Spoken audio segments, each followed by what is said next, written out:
Hello, everybody. And what you can see here, this spontaneous video is going to be on Solo and Ready Player One. And let me get into scripture one time. It comes from Psalms 119, verses 163 to 164. It says, I hate lying, but your law I love. What is he saying? Your words are no lie. The words are truth, they're sure. 7 times a day I praise you because of your righteous decisions. I don't think anyone disagrees with the fact that everybody likes good and that good things happen to them. I think where we all start to get in disagreement is when we go into the topic of what is good and what is bad. That is where I think usually we have topics where people vary on certain things for different reasons. Some people believe good things are only things which are favorable to them and not necessarily thinking about other people's stuff. You know, there's this question about absolute truth. You know, a lot of times people like to say there's no such thing as absolute truth. There's relative truth. And we all can agree that there are certain things which are absolutely true. Like, it's not given to perception. I'll give you an example, unless you want to deny reality. An example of this would be if I took a ball, a tennis ball, a lawn tennis ball to be precise, and I climbed up onto a building, let's say Trump Tower, and I go to the edge of the building where it's just a long drop and there's a street below, and I drop that tennis ball. It is very likely that that tennis ball will fall all the way down into the street below. Maybe not directly down at the street below, maybe it'll go obliquely, whatever, but at the end of the day, it will hit the street below. Why? Because of gravity. This is how we were able to explain that. So I would say, if I were to now take myself and jump off the end of that building, I am very likely to do the very same thing that the ball does, and I will fall to the street below and hit it. And the likelihood of me surviving that fall is probably slim to no chance at all. Now, that's an absolute truth. It's not, you know, we don't have to test it to know. We know that's true, right? That's an absolute truth. It's not subject to perception or opinion. Now, why I say this is because what we esteem as good or as bad, when we talk in an absolute sense, is not subject to perception. However, perception is a very interesting thing because perception helps us to see another person's point of view. It's not that we mute perception and say, no, don't express your perception or don't express your opinion. No, people are free to express the opinion, but other people are free to either entertain it and act on it or not. So if someone was to tell me, go jump off the edge of Trump Tower, you will survive. Just go jump off of it. And we have nothing in place to protect you or anything. Just jump off of it. You will survive that fall. They are free to express their opinions, but I am also free to choose whether I will accept that opinion or command or not. And so, based on what I know about gravity, it's very unlikely I'll survive that fall, first of all. And second of all, I am most certainly going to hit the street below. These are things that are facts or based on facts. And so in this world, I want to say that because I'm sure everybody desires good things for themselves and for themselves primarily. I wouldn't say for others necessarily. And so no one really questions whether there's good in the world, especially in the Western world. Most of us know there's good and there's bad. I think the question would be, what do people consider good and what do people consider bad? And this scripture addresses that. And we will be also assessing these two movies to see if they're good or bad. Particularly, the scripture says, I hate lying. Lies can be shown to be lies. People like to say it's based on perception. No, a lie is a lie. A lie is when you don't tell the truth. You're lying. Whether it is that you are consciously lying because you don't have all the information, or it is that you are consciously lying, deliberately lying.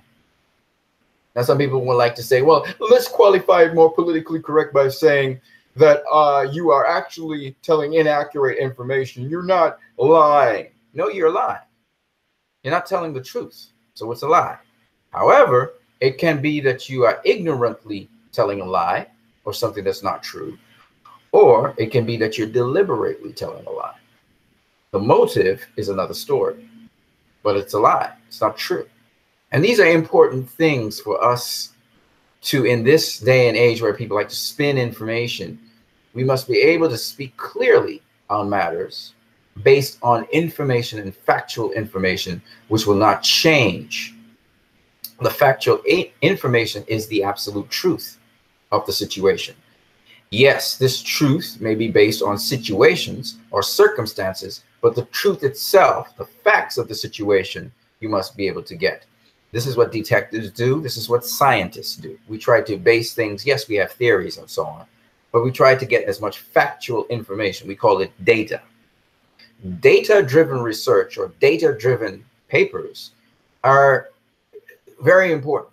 The interpretation of the data may not be true, but the data itself, we must agree, is true. And this is most important for people to understand. And when you come from that perspective, now you can better assess the situation. You may get it wrong still, but you can better assess the situation. You have to look at facts. Okay?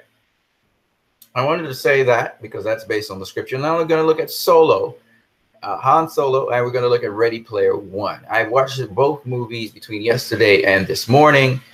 And I got to say, I really enjoyed the Han Solo movie, even though I did fall asleep somewhere in the middle of it. A lot of adventure. It's an adventure-filled movie. The movie is I think, definitely pays tribute to Han Solo himself. It is definitely in his character, in his nature. And the actor who played Han Solo really did, to me, a pretty extraordinary job in carrying out that character. So that I was absolutely pleased with the movie. I even enjoyed the story given to the movie. And it's a unique perspective. It's an origin story of Han Solo to some degree. Not all of his origin, not showing his childhood or anything, but it's an origin. Now, Han Solo, let me start off with Han Solo. I'll talk about Ready Player One after. Now, I've only seen it once, and I didn't see the whole entire movie because I kind of, as I said before, this morning I was very tired. I just eaten. And I sort of knocked out. I got knocked out in between the movie. Now, the movie, let me just say, the movie has a ton, even though it's a sequential movie, it has a ton of stuff, man, going on in it. One thing after the other. You get hit with one thing, then you get hit with another thing, then you get hit with one thing, then you get hit with another thing, then you get one thing, then you get hit with another thing. It's really, its tempo is up-tempo straight from beginning to end, I got to say. And that's extraordinary. And so it can overwhelm you at a certain point, and you can get knocked out because if you're trying to process everything, it can happen pretty rapidly. But I got to say, the way how the movie opened gripped me from the get-go. And literally, Han Solo's life is a living, breathing adventure. He's a living, breathing outlaw. He's a living, breathing buccaneer. He's a living, breathing pirate. That's the best way to describe Han Solo. And he's got a little heart in him. You know, that's the best way to describe Han Solo. And to me, the actor who played Han Solo nipped Han Solo in the bud. I was not interested in seeing Han Solo. even though it's hypocritical because a lot of people wanted to see a Han Solo movie. And when they finally got around to starting to make one, and then the director started to change and stuff, people kind of got a little bit disillusioned. And some people, the steam and the excitement about Han Solo movie fell from them. But I got to say, it's a jolly old good ride, man. It's a jolly old good ride. When you call it a swashbuckling adventure. You know what's interesting? The actor literally, for me, captured the essence of what Harrison Ford's character was supposed to do in Han Solo. Not only that, but kind of, you know, Harrison Ford has been stereotyped as this high-octane kind of character. He's been in Indiana Jones, which is a similar kind of character to Han Solo. He's high-octane kind of. He's been in The Fugitive, which is a much more darker side. But in this Han Solo movie, there's a couple of things I got to say that they really pulled off very well, which really interests me. It really interests me because this is an adventure-filled movie that doesn't really have a ton of humor in it. But yet, you're caught up, you're gripped inside the movie, and you're going with the movie, and you're just, at a certain point, it's very dizzying. It's very dizzying because it's so fast. And it literally wraps you up in it. And you don't even know why you're wrapped up in the movie. Because the actor who played Han Solo, and Han Solo is not that deep a character in terms of, it's not a hugely reflective character, right? He's very impulsive. So this actor, he showed me that anybody, well, not anybody can play Han Solo, but he shows me that Han Solo is beyond Harrison Ford. I used to think Harrison Ford was the Han Solo and nobody else could play Han Solo. No, I'm absolutely wrong about that. This actor embodied Han Solo. What you saw was Han Solo. You didn't see, I forgot about the actor and who he was, and I saw a Han Solo, a young Han Solo growing up and developing. I was amazed how the actor was able to pull that off. And I'm thinking to myself, you know, when George Lucas conceived this character, you know, Harrison was a lucky guy to play it, but like Harrison said, it's not that deep a character as people thought. And it's amazing. Ron Howard did a fantastic job directing this movie, I think. And it's a trip. It's a trip. It's like Indiana Jones on steroids. It's a trip carrying through that movie. Now, some people said that the actor who played, I forgot his name. You guys know the guy's name. Let me just first of all, let me check you guys out in the comments in the chat section, because I think some of you are probably in the chat section right now as we speak. Okay, I have audio. Yes. Oh, wow. We got a couple people in the chat section. I got to go back and see Han Solo again. I have to see it again. Nimish PK says, hello, buddy. NPK here. Ready Player One was indeed a masterpiece. Rarely turned things around. Great work by Sir Spielberg. And Andres Rivera says, what's going on, brother? Andres Rivera says, was a Solo movie really long? And Andres Rivera says, as people said it was. Okay, so let me. I'm gonna get at Nimish PK. I'm gonna get to Ready Player One in a couple minutes, but first I want to talk about Han Solo, because that movie actually excited me more than Ready Player One, and I also fell asleep in Ready Player One as well. But I gotta say, I'm gonna give both movies a second viewing, and Ready Player One is already out of theaters, so I have to go and actually see Ready Player One, maybe on DVD or something, or some other apparatus.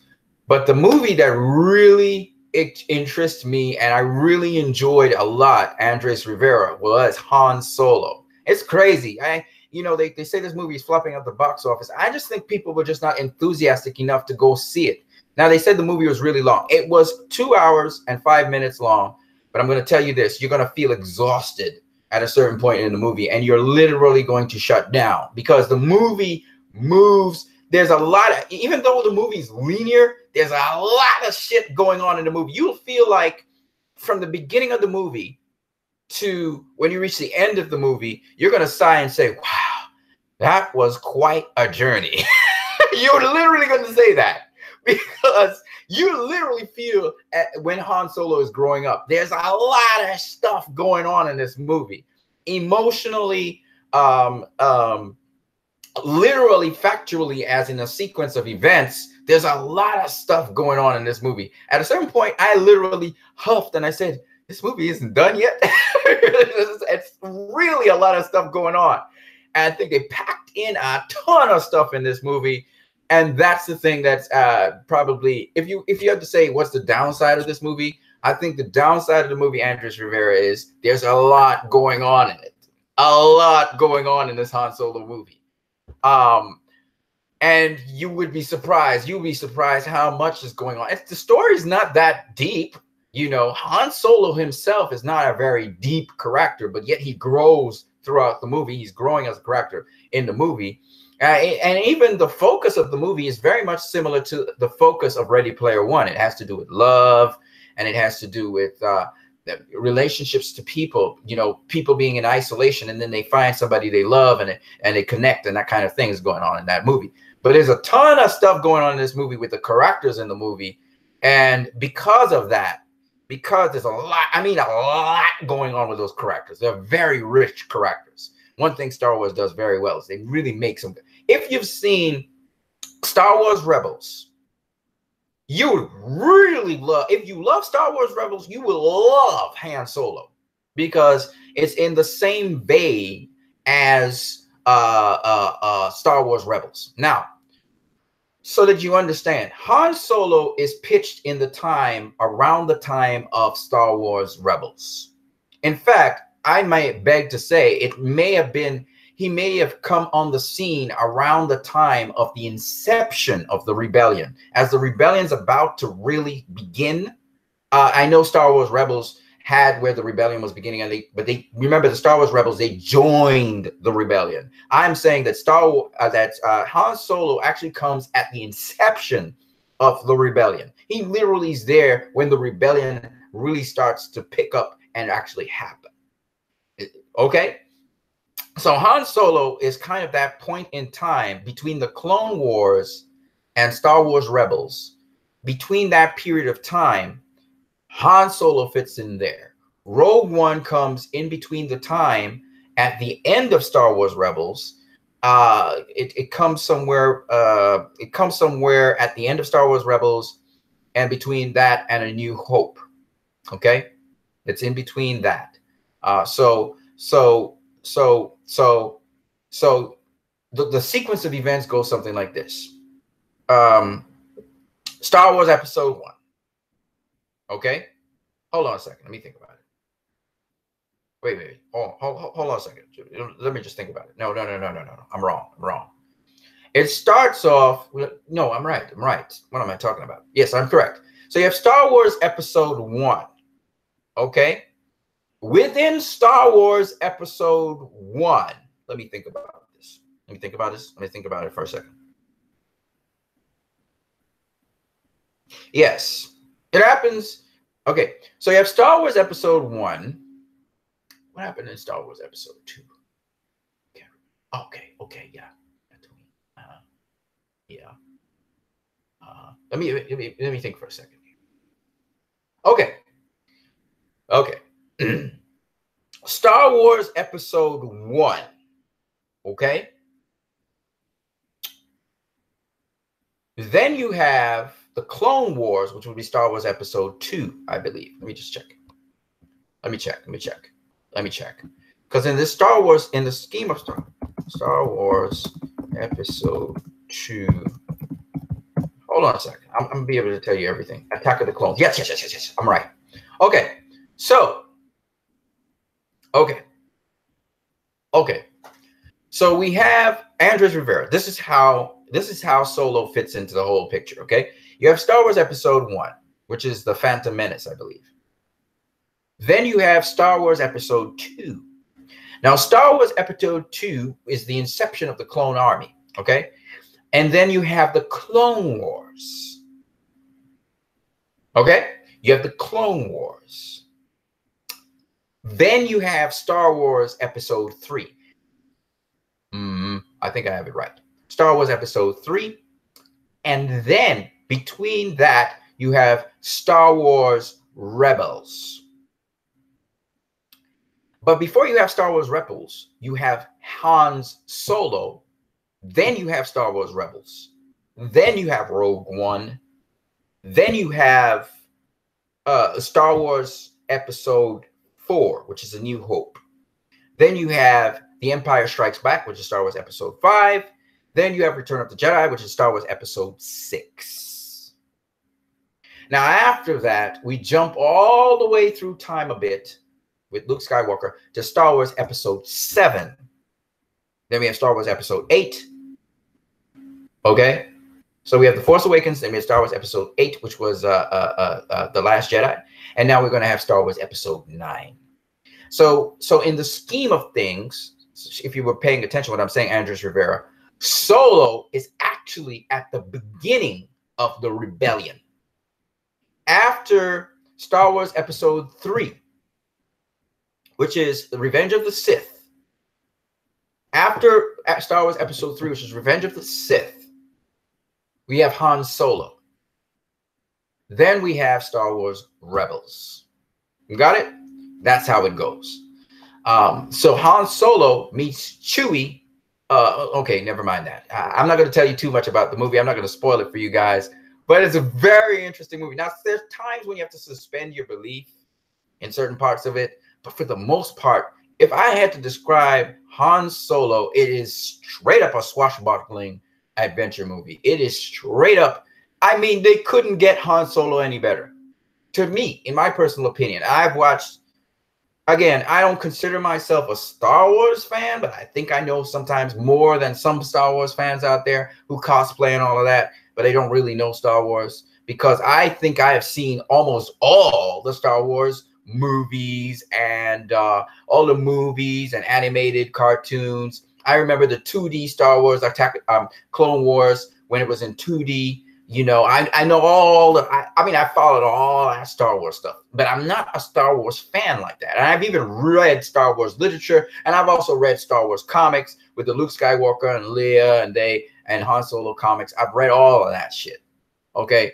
But I don't consider myself a Star Wars fan like that. You know, I'm not the Star Wars geek. I'm not really into Star Wars like that, but I've read quite a lot. I've looked at quite a lot of Star Wars stuff. Okay. So, yeah, so Han Solo, if I were to put it in perspective for those people who really geek out on Star Wars, Han Solo comes at the beginning of the Resistance, right? And Londo, I think is his name. Londo's in the movie. Now, people praise the black actor for playing Londo and playing him very well. And Billy D. Williams played Londo, and I thought Billy D. Williams was smoother as Londo, but this guy brought a little something different to Londo that was interesting, right? And you really get to see it as the movie moves along in the middle parts of the movie, where you may fall asleep because it's just so much to take in. I think the brain can only process so much at once. Even I fell asleep, and I was really into the movie. I was gripped, and then it was just so overwhelming. The amount of the plot of the story moves along in such a way that there's just so much going on that your mind can't keep up and process with it. This is a movie for repeat viewings, in my opinion, as is Ready Player One, even though Ready Player One did not stick with me as much, because I think the music that they chose was just so freaking Walt Disney-ish that it just took me out of the movie a number of times. But Ready Player One's one of the characters in Ready Player One is just fantastic. Is let me see if I can find Ready Player One here. Let me pull up both movies. I saw Ready Player One. I still have to go back and watch Ready Player One again because there's some things going on in it that I did not follow. I missed, but it was great. It was great in a respect of the place they picked, which was Ohio, and there's a lot of stuff I want to say about Ready Player One, but I'll get back to that in a minute. So we're just dealing with Solo here. And I just want to Star Wars Solo, a Star Wars story. This was fun. This was Alden Ehrenreich did a fantastic job as Solo. There's times when I didn't buy into him, but for the most part, fantastic job as Solo, man. I was impressed. I don't know him from France. Some people know him, but so we had Han Solo, we had Chewbacca in there. We had Beckett, Woody Harrelson's job as Beckett in this movie was fantastic as well. He did a fantastic job, in my opinion. Emilia Clarke as Kara, fantastic. I mean, and you know her from that HBO movie, HBO series. She's been in that and a number of other movies, but she really sold us on Emilia Clarke she's moving like, you know, I don't want to say too much and spoil it for you guys, but she moves in a certain way in this movie that I think is just fantastic. I mean, you would never, well, you would kind of start to suspect because Woody Harrelson's character starts to kind of reveal it. Donald Glover as Lando Calrissian. A lot of people say that he was the strongest in this movie and he stole the show. Nah,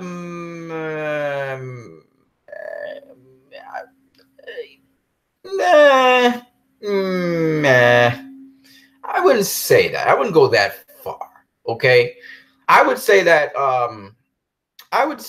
he was good. He was good. I enjoyed him and I liked the nuance that he brought to the table.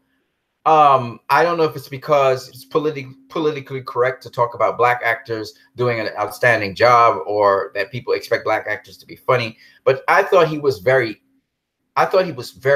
intelligent in his funny.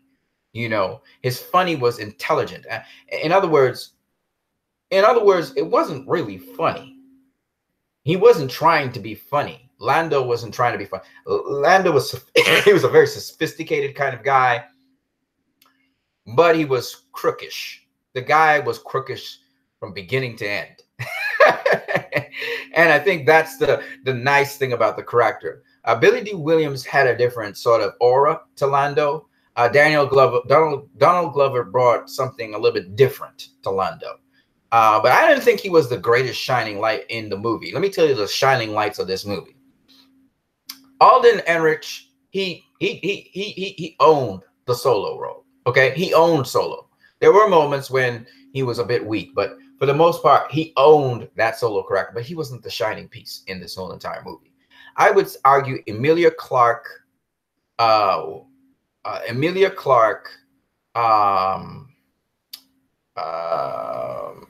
is the other person? Emilia Clarke sold it for me. Who else we had? Woody Harrelson was fantastic in this movie. He was sort of a mentor, kind of, not really. And I loved how the thing about this movie is it twists and turns. Its plot twists are subtle and nuanced. And you have to really pay attention to the actors who are playing these roles. And I really enjoyed what Woody Harrelson sold to us. And even the fact that even though he had this, you know, his character Beckett had a relationship with Val, how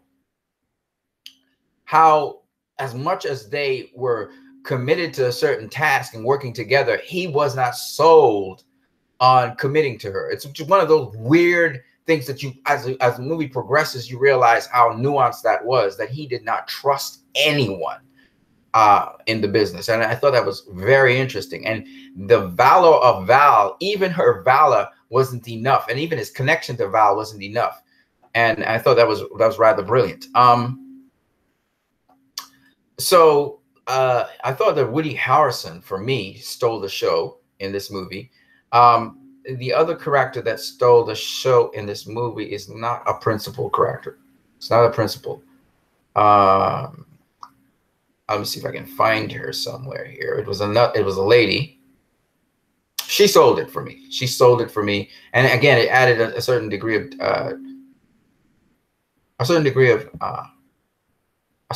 sincerity and honesty to the movie. There's some twist in it. No, it's not you. Where are you? I can't find her, but she was kind of the leader of the resistance pretty much. And I thought she was a pirate, and she turned out to be not a pirate, but she was actually a, what is this? Okay. She turned out not to be a pirate, but actually a very important character that was leading the resistance, and the resistance was picking up. So that was very interesting. I can't find her right now. Maybe you guys know who I'm talking about. Woo, you guys are really talking right now. Let me see what you guys are saying. Andres Rivera said. Andres Rivera said, "I hope I enjoyed like Rogue One."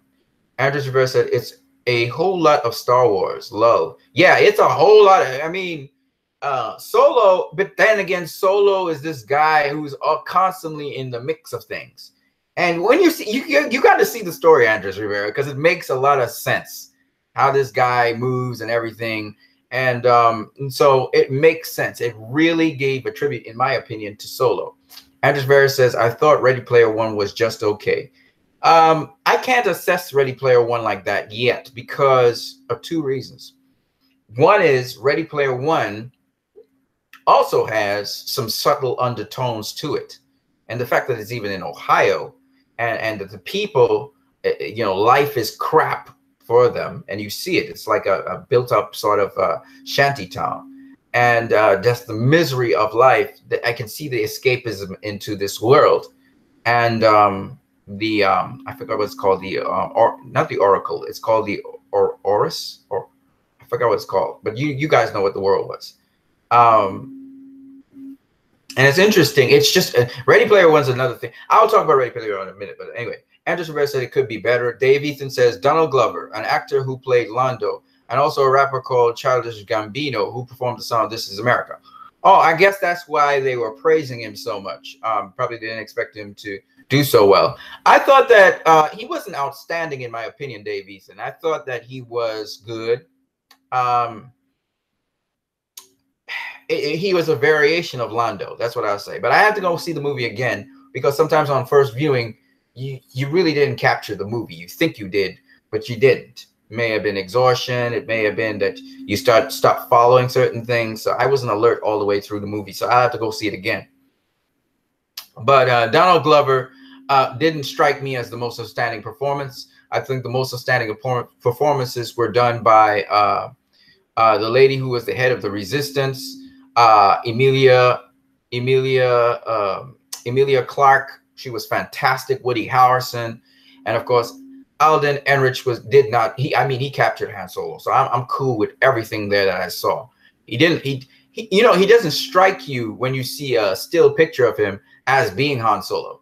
But when you see him actually behaving and acting, you can't deny that he's Han Solo. This is Han Solo we're watching. So I was really impressed with that. Donald Glover, he did a version of Lando Calrissian, and I'm cool with it. Thandie Newton, she did Val, which was a fantastic character for as long as she was on the screen. She didn't really get a whole lot of screen time, so it is what it is. I'm not going to say why. There was another animated character that was flying the Falcon, which I really enjoyed as well while he was around. So, I thought that this movie was very, very interesting on so many levels, just following Solo's story. So I think if I was to give a review on this movie, first of all, the cinematography is always fantastic with Star Wars. So, you get absolutely gorgeous cinematography. I thought that the set design was fantastic. I thought the actors, all of them did pretty good jobs. I think, as I said, the most outstanding actors for me were the four principals I just spoke about. Lando was good. He wasn't great, in my opinion. Other people thought he stole the show. I guess people know him from the raps and all that kind of stuff. But me personally, I didn't find him that great. But he was fine. He was fine for the movie, and I loved that he was sort of this connoisseur. He was a kind of connoisseur, and that made it pretty interesting. And again, this is kind of like pirates, or it's kind of like the underworld. These people are kind of more underworld people, and it's just interesting how certain characters played off of each other in such a way to highlight certain thematic things that are true about our world.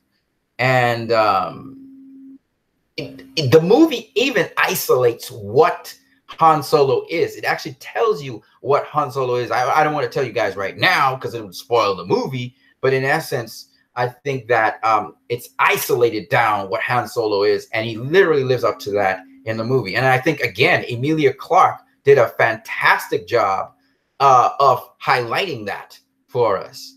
Her character really does anytime she and Han Solo are on screen, I didn't like the extra sappy stuff that was going on between them, but I understood it was relevant for the movie. But otherwise, I think she kind of elucidates certain things, and her character is also pretty complex, I think.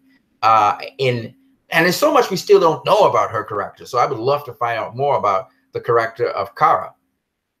But yes, Andres Rivera says, I thought the lead actors and villain were the best parts of Ready Player One, but the rest were eh. Andres Rivera says, I hope this movie is better than The Last Jedi. Lol. Han Solo better than The Last Jedi? I'll tell you this. You go to the theater and check it out. Because I personally thought The Last Jedi was a masterpiece of a movie. So you may not agree with me on that, and therefore you may not agree with me on Han Solo when you go see it. So my taste in movies is maybe different to yours. Han Solo has a lot of adventure in it. A lot of adventure. It's more adventure. This is an adventure-filled ride. The Last Jedi was not an adventure-filled ride. It had stakes. It had necessity. You know, there's some suspension of reality, but for the most part, it was stakes. Hell no. Han Solo is a ride from beginning to end. It's non-stop adventure. It is what we call action adventure film. It totally is, and you'll see that. So when it comes to, if you want to talk about summer blockbusters and this movie being a popcorn flick, it is straight up that. Okay, straight up that. But it has nutritional value in it at the same time, you know. And it's interesting. It kind of builds off of some of the themes from The Last Jedi, Force Awakens, New Hope, you know, Empire Strikes Back, etc. But if you know anything about Han Solo, and if you know anything about Lando Calrissian, you know you're in for a treat, because these guys send you on a trip, and they're cutthroat, and they have no really personal allegiances except for money and getting paid. Okay, and it really straight up starts to become that more and more as the movie moves along. So so if you remember what Harrison Ford's Han Solo was about, then this Han Solo definitely falls in line with that. In fact, I would say he did, in some respects, a better job, dare I say, than Harrison Ford did. In some respects, he does a better job, because I think that Elrich, he captures certain serious moments, certain serious things. Now, this movie rolls along. So even when there's great tragedy and great disaster, these characters don't stay attached to those things or don't try to process them for too long. They're gone. It's crazy. It's insane. And it makes sense because of the mindset of these characters. So, you know, it's got all these nuances to it, and you have to pay attention. And that's why I have to go back and see the movie again a second time. Now, you guys want to know about Ready Player One. Ready Player One is about this place, which is sort of a retreat. It's sort of an escape. It's about, I think Steven Spielberg is basically speaking about the concept of escapism, and Oasis it's called. And Ready Player One literally speaking about the internet and the consequences of using the internet, and people now spending most of their time on their phones and the internet.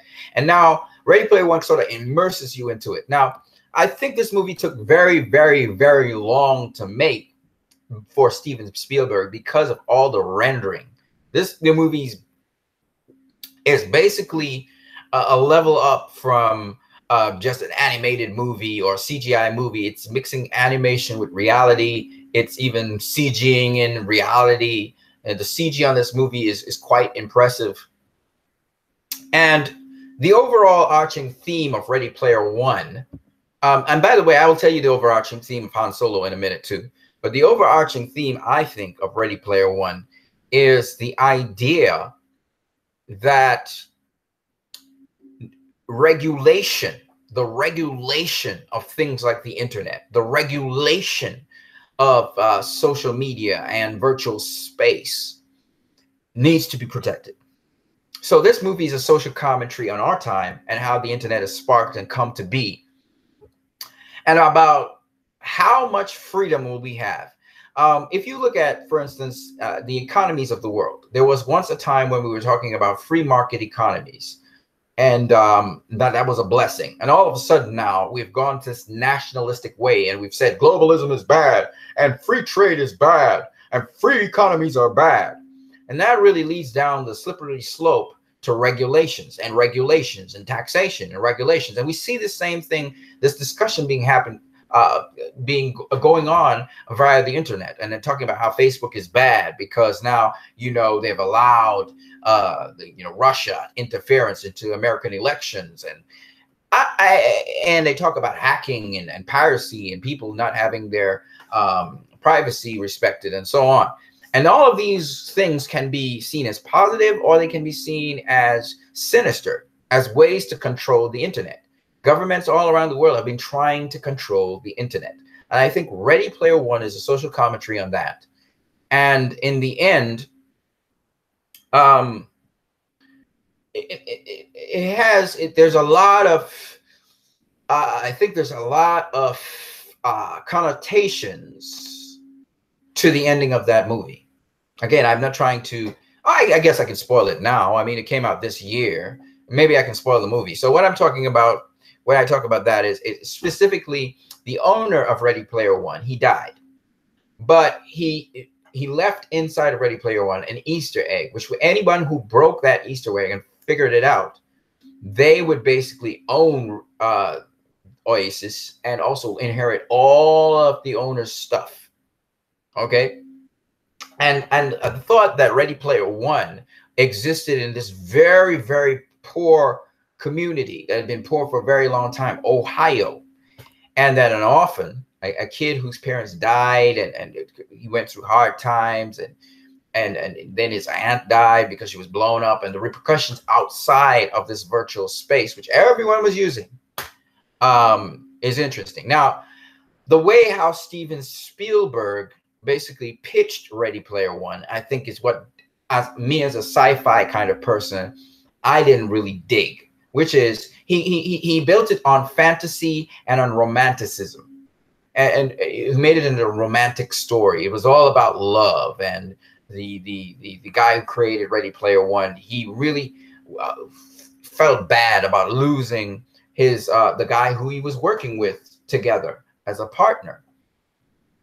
And at first it was couched as if, you know, he was in love with this mysterious person he found inside of the Oasis. It turned out that wasn't the case. It was really that it was his co-partner that he was grieving, that he lost him, and that kind of led him to create this system, because he wanted the system to be protected and not to go into the wrong hands, and only somebody who would really be invested into the system, which, like himself, the joy and love they had for the system that he had created, would be able to find that. And it's interesting because this movie is a commentary on so many things. One of the things is, if you have a passion for something, someone can't really kill your passion. No matter how crooked people are in life and try to monopolize and oppress people, really, if you have a passion, they can't suppress that. So this movie is a commentary on a number of different things, and it's instructive in various ways.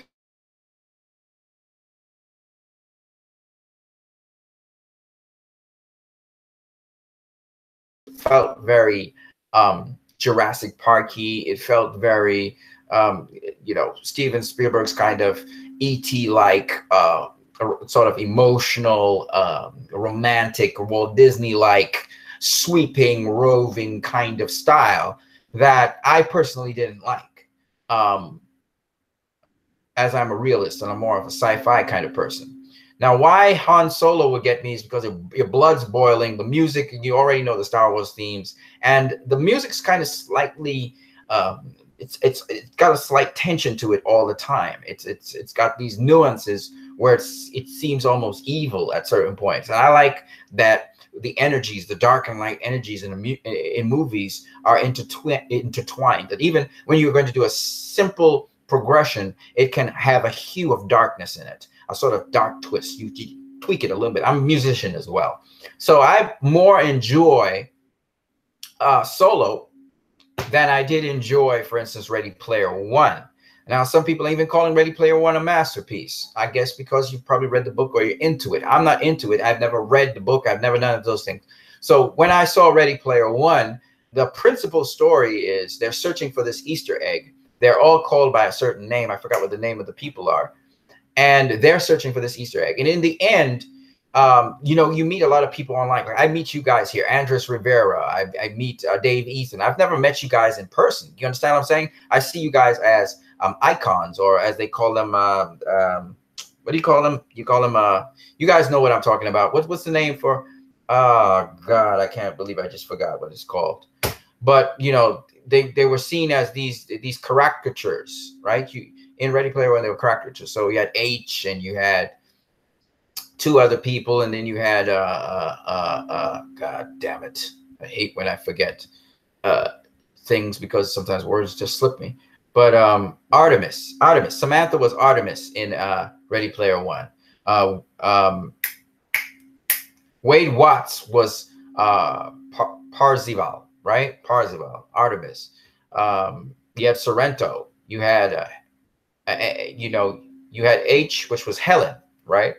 And so on, Iraq, and so on. And the point is, anyway, that these characters, avatars, that's the word, avatar. You know, if they had made this movie and called it Avatar, it really would fit in as well. You know, Avatar, that's the word I was looking for, Dave Ethan.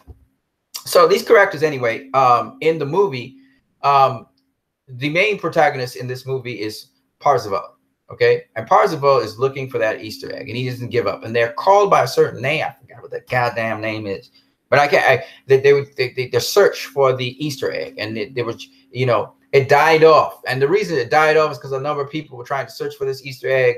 They were trying to find it, and they would get killed. And there was this other group called I forgot what they're called. Oh God, they're like corporate kind of people, and they were trying to catch those people or kick people out of the thing. And the thing about it is, if you die in the game, you basically lose all of your money and stuff that you had in the real world. And so some people commit suicide. Other people, you know, they don't know how to handle it and stuff. And we saw some real world implications of that, some of which was kind of a little bit weak. But I love the Pratts with Rey, Luke, and Kylo. But again, the movie was pushing its message too hard. Like, okay, I get it. Not too sure what you're talking about there, Andres Rivera. Are you talking about Star Wars here now? Or are you talking about Ready Player One? Anyway, Ready Player One, I don't think it was pushing anything, in my opinion. I felt it was all about love, and it was about that love was a link to the real world, because in the end of the movie, you hear the guy who founded the Oasis, he was saying that you know, real life is real, you know, and he couldn't come to terms with that. So, and it's interesting, that's basically what with the internet, it's the same thing. A lot of people don't put themselves out there. You know me, you call me Christ I am disciple. I tell you guys my name is Anson. I'm very transparent about it. And I literally exist in the real world as well. I have to come off the internet and do other things. And you guys come to the internet. And it's the same kind of dynamic in Ready Player One, where you know, but one guy, he created this world, this fantasy world, where you could be anything you wanted to be. And basically, he did it to avoid facing the real world. And a lot of people got caught up in his vision. And anyway, there was this company that was trying to get this stuff, because the guy who formed that company actually was once an apprentice of the guy who formed Oasis, we later learned. And all of this, you know, the thing about Ready Player One is it's a mystery, and they're piecing it together. I just think that, as I said before, it feels very Walt Disney-ish. It feels very childish. I guess it was built for children to watch, because there was some serious things in the movie, and the music even played in such a way that it took away that edge and that seriousness of it, those moments. So that's the only thing I think about Ready Player One. But it's definitely Steven Spielberg, at least the less realistic version of him, where he tries to romanticize everything, like what he did at E.T. and what he did with Jurassic Park, even though I think Jurassic Park was a little bit more edgy, and the musical score was a little bit more edgy. But no, Ready Player One is a nice, it's okay movie. I mean, I have to go see it again, because I fell asleep in between it, and I didn't bother to rewind the stuff that I missed. But they did find the 3 keys. You had to find 3 keys, and then you get in there, and then you have to sign some papers, and you get this. You get actually a golden egg, like an Easter egg and stuff. But the nice thing about it is, it's basically saying, you know, when you have a passion and a love for something, you're able to unlock doors. You see, that's the major theme of the movie. And there is a resistance in the movie. There's also a resistance, just like in Solo and the Star Wars films. There's a resistance to the oppressor, and the oppressor in this movie is a certain person, and so on and so on and so on. But at the end of the day, Ready Player One, I see some of the attributes and so on, but I personally didn't connect with that movie. In fact, it took me out of, I was taken out of it a number of times, and it wasn't because it was so engrossing to me. So whereas some people might think of Ready Player One as a masterpiece, I personally don't think of it as that. But then again, I haven't seen it again. I need to see it at least a second time, because I'm sure there's a lot of details and nuance in there that I may have missed. But I was not, first of all, when Ready Player One first was advertised, I wasn't interested in it. And let me just put it to you this way. After seeing it, I'm still not interested in it like that. Like, it never really got me going, and I was like, wow, yes, man, I really did miss something. It never really did that for me. And this is one of those movies which I like other people would say, for me, it was a meh film. It was meh, meh, because there's a lot of cliche things, like, you know, he loved the girl and he wanted to be alone with the girl, and, you know, he fell in love with her, and it's the sappy stuff that's really, it doesn't, to me, it doesn't have deep meaning behind it. It's kind of a love first sight kind of thing, and I'm not really into that stuff, really. So, and the movie really centers around love. Okay, it centers around love and relationships, but in a sort of very superficial kind of way, in my opinion. So, but there are, like I said before, a lot of social commentary things, some very interesting things, like how we handle the internet, how we spend our time, the discussions about how people use too much time on the internet. You know, we heard just recently Facebook is trying to re-engineer certain things, and YouTube, so that if people are spending too many hours binge watching on the internet, they're trying to regulate that. And I think that's an over-regulation of the internet by corporations, and that's what we don't want. Google was brought up because it rose to fame very quickly because of so much less regulated, too over-regulated. You know, the Republican Party says this all the time. Central government is over-regulating things. Well, it's interesting. Now, this is a time for them to speak out about over-regulation for the internet. It's being over-regulated. I think it's supposed to be a vehicle. It's not supposed to be something that's over-regulated, I think, in my opinion. Anyways, Andres Rivera said it. I felt the same way about Interstellar and The Last Jedi. They were pushing their messages too hard. Meanwhile, Batman v Superman did it perfectly without pushing too hard. Again, Andres Rivera, let me say again, very clearly, I don't feel like Ready Player One was pushing a message too hard. Okay? You were the one that asked me probably about Ready Player One or something. But personally speaking, I don't think it pushed a message too hard. I just thought that the way how they went about doing it, you know, Walt Disney kind of like way, a romantic kind of way, was not my cup of tea. It wasn't the messages. Again, I can take messages in a film. Ghostbusters, however, was a movie in which I think they pushed an agenda, and they were pushing it too hard. But in Ready Player One, I didn't get that they were pushing an agenda too hard. I loved the content of it. I just thought that the way in which they pitched it was not my cup of tea. So I was disinterested in it, and I kind of zoned out at a certain point from it because of that. But it's not that they were pushing an agenda too hard. Hell no. Ghostbusters pushed an agenda too hard. Now in Solo: A Star Wars Story, there's a pushing of a kind of there's nuances of, you can see Black Panther and Black consciousness in the movie. So there's a lot more Black consciousness in Han Solo. You'll see what I'm talking about. It's gonna be clear very quickly what I'm talking about as the movie progresses onwards. But it's in there for a bit, and then it's gone. But what I would say is that Solo, a Star Wars story, I thought was very much like Star Wars. Andres Rivera, again, you and I may disagree on agendas, because to me, Last Jedi is a masterpiece, definitely. Now, I can give you my reasons why it's a masterpiece. I don't just talk, arbitrarily off the top of my butt, as you know. So I believe that that was a masterpiece, and I can tell you why specifically I think so. However, when it comes to Ready Player One, I'm willing to give it a second chance and a second viewing, because I did fall asleep in between it.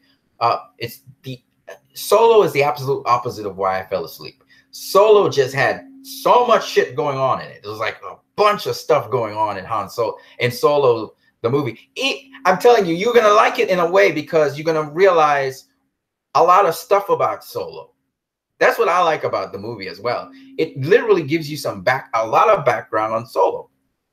And it's very curious to me. It's very interesting. Now, I don't call it a masterpiece. Solo is not a masterpiece, okay? I don't think of it as a masterpiece. I think Last Jedi is a masterpiece. I don't think Solo is a masterpiece, okay? And people can say what they want about The Last Jedi. I think it's a masterpiece of filmmaking. Definitely. Solo, on the other hand, is an adventure. It's an adventure, and it's crazy. I mean, gonna see Solo. Man, Dave Ethan, I hope you enjoy yourself. I hope you enjoy yourself seeing Solo. But just remember, it's kind of rapid. It's kind of one thing after the other, bop, bop, bop. So you may go into a coma for a minute and then come back out of it. It's kind of, there's a certain point in the movie where you're like, man, this thing isn't over yet, because it's just so much stuff you're going through, and you're like, can we get to the part with the bop, bop, bop? You ask yourself, well, can we move along at a certain point? But it needs to move along that way. It's just so much stuff going on at certain points that it can really give your brain a brain freeze. You ever used an ice cream cone that's so cold that your brain freeze? Well, that's what'll happen to you at a certain point in Solo. But it gives you your bang for your buck. It's a lot of stuff going on in that movie, I think. It's a simple movie, but a lot of stuff going on in it, and you'll see what I'm talking about. So I actually enjoyed Solo quite a lot. I think I'm going to go back in the theater and see it again. As to Ready Player One, like I was saying before, I think it's not my cup of tea in terms of how you pitch a movie. I think Ready Player One I think what Spielberg was trying to do was probably pitch it for kids. Like, he couldn't decide if he was going to do mature themes or he was going to do kid themes. Or maybe it was that he wanted to do these mature themes and pitch them for children. I think that's probably what happened. And so I think that's what we were looking at in Ready Player One. I personally think that's an interesting way of going about it. And they made some money. They made $574 million, I think, off of Ready Player One. It's spectacular to watch, I'll give you that. And I love all of the little caricatures that are in it. But in terms of the style of the movie, that's just not my style of movie. I think that's the best way to put it. So it's not that the movie was bad. I just think it wasn't made for people like myself. I personally didn't. It had a lot of content in it. It's not like it didn't have content, but I just thought that how they proceeded with it, in my opinion, was something that I personally don't particularly like. It's not my thing. Okay. Andres Rivera says, gotta wait till Solo comes out on digital HD. Okay. I no longer go to the movies in person. Andres Rivera says, people talk too much here. Man, it's annoying. Well, for me, in the cinema where I go, some of it is very lively. So I love when people talk. I don't like when people are talking and you're watching a movie and they're not even focused on the movie. They're having conversations on the phone and that kind of stuff. I would tell you, Andres Rivera, just get up in the middle of the cinema and say, shut up! Then sit back down. I'm sure they'll stop. You got to do it one time at least. Even if they kick you out of the cinema. Trust me, it's cathartic. It's cathartic. But but if it's lively, the people are ringing and they're talking and stuff. I love that. It's enjoyable.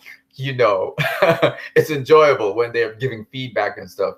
And I've been in some lively cinemas, and it's been enjoyable.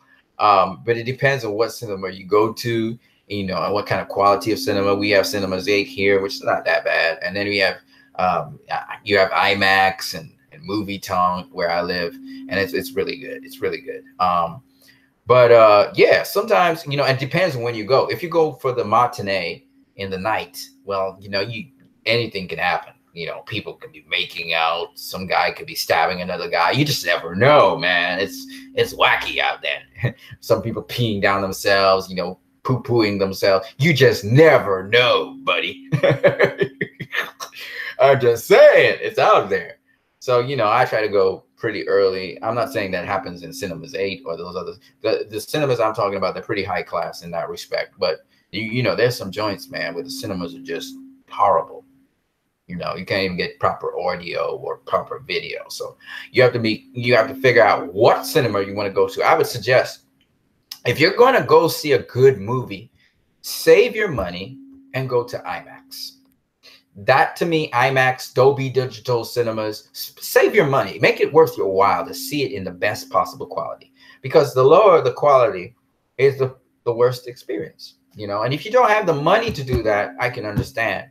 But if you have the money to buy a DVD, you probably have the money to go out and do at least one IMAX, you know. But of course, you will want to go out with a movie that you think is worth your while. So like I said, Andres Rivera, I don't think Solo may be your cup of tea. It may be. But what I can say, Andres, is if you really want to know, why don't you just go online, go to any online site which streams, and go check out the movie. There are a number of online sites that stream these movies, and you can sample them. They'll be, of course, atrocious quality, but at least go online, sample the movies instead of waiting to go see what critics think or what somebody else thinks. Watch it, sample it, watch it. It's going to be poor quality, but watch it. And if you think it's cool, then go see it in high quality. You know, that's how I say. I can tell you, I definitely am going to go see Solo again, because, in my opinion, seeing that movie, it totally appealed to me. I enjoyed the crap out of that movie. Ready Player One, didn't quite enjoy it as much. I did dig the ideas in the movie. I did dig the caricatures and what they could do. I dug those things. Didn't like the music at all. Didn't like the soundtrack at all. Didn't like the approach, the Disney approach, the very emotional approach that it had. Even though I must say, to be fair, I thought that certain violent scenes in the movie that had emotional impact really hit me hard.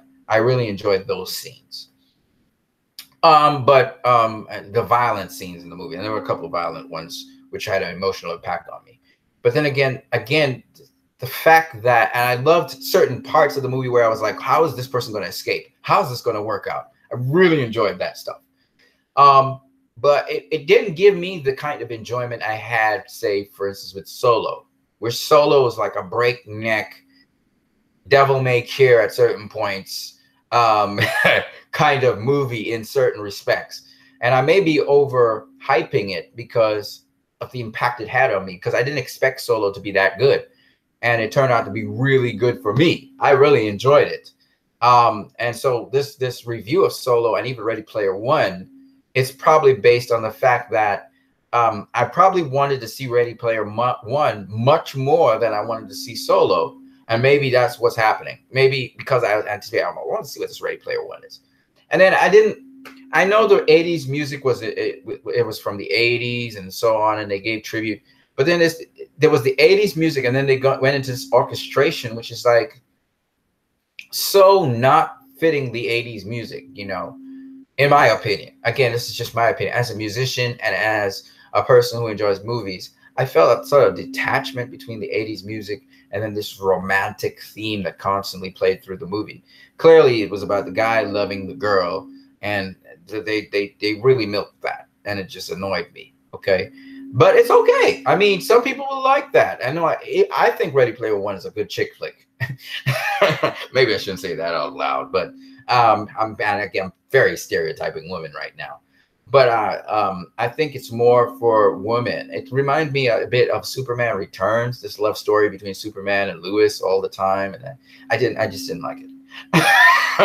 But otherwise, I thought that Ready Player One has a lot of thematic substance to it. I got to give you that. I don't think they played off the substance strong enough. I think they kind of played it down to the love scene that was in it. But I saw all of the substance that was in there. There was a lot of potential for that movie, the substance of it. There was a lot of substance in there, and it was sneaked in under the guise of love, I think. So that's what Spielberg did, and he reminds me of his emotional films like E.T. As I said before, like Jurassic Park. You know, a typical stereotypical kind of Hollywood movie that I just you know, I'm really into that stuff. And this is what I call a generic movie, in my opinion. So it kind of takes that beaut out of it. They should have used the synthwave music instead of straight 80s music. Right. This when they did the synthwave part. I like that. I like that in the movie. I did. And I like there's a lot of things they did in that movie that I actually enjoyed. But even when she was cutting through Mortal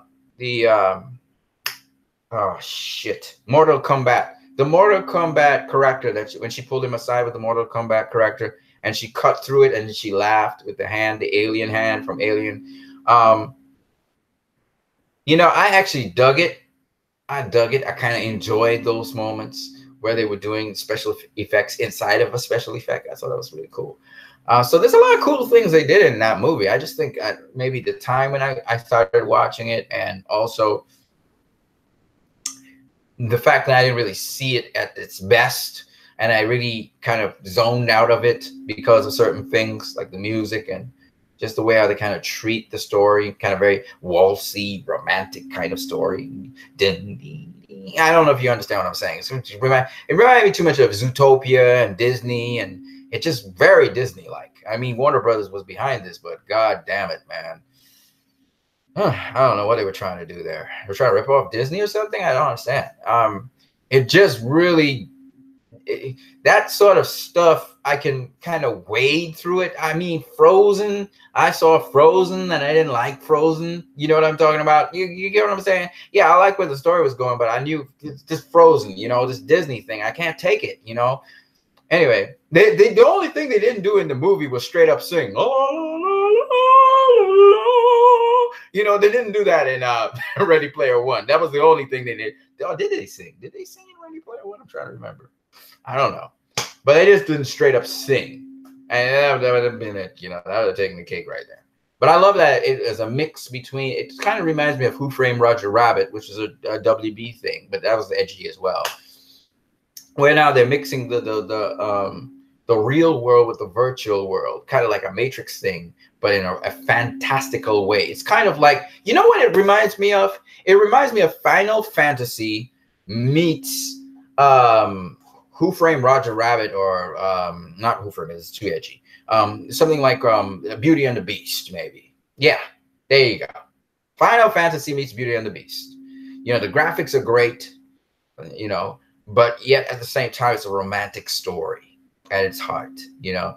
So that's the kind of thing that, and the guy finally gets the girl, you know, kind of thing. So, you know. Oh, yeah, I loved The Shining. When they went inside of The Shining, that was dope as well. That was great stuff. I like that. Yes. And I love that it was a mystery. It was a mystery story as well. I loved it. I love that. I actually did. I enjoyed that it was a mystery and they were trying to find this Easter egg. And, you know, it was an adventure flick, but yet it was slower than an adventure flick. And it was more of a romantic story. And I think the problem with the characters was we saw they had loss, but we never felt that they were affected by the loss. I think that's the problem. There's the connection between the loss and being affected by the loss. but they had a lot. They had a lot on their plate trying to do this movie. This is a very ambitious attempt by Steven Spielberg, because so much rendering they had to do. The CGI was on point, and yet, you know what's amazing? There's CGI. You remember they had to do vastly different kinds of CGI in this movie. And one of the points of the movie that was really cool was actually seeing realistic depictions of these characters, these people, and realistic depictions, like real life depictions, but it was really CGI. That was crazy what Spielberg pulled off. So, I mean, visually, they did some incredible things.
Yeah, folks, sorry about that. Internet just went. What happened was there was a blink in electricity for a minute, and that just knocked everything out. And so for a brief period of time, my internet was gone. It's not that the signal wasn't there. It's just that there's a blink in electricity, and that cut everything. It's crazy when you have dips in electricity or at different places.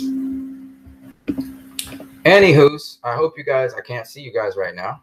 So I have to get back to the chat section. I'll do that in a second. But yeah, what I was saying was that's the thing I think that got me with Ready Player One.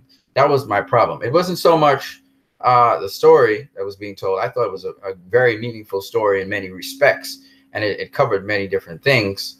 But you know, it is what it is.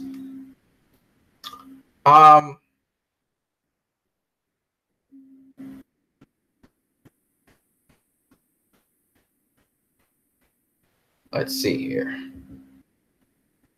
Let me get you guys back here because I can't see you.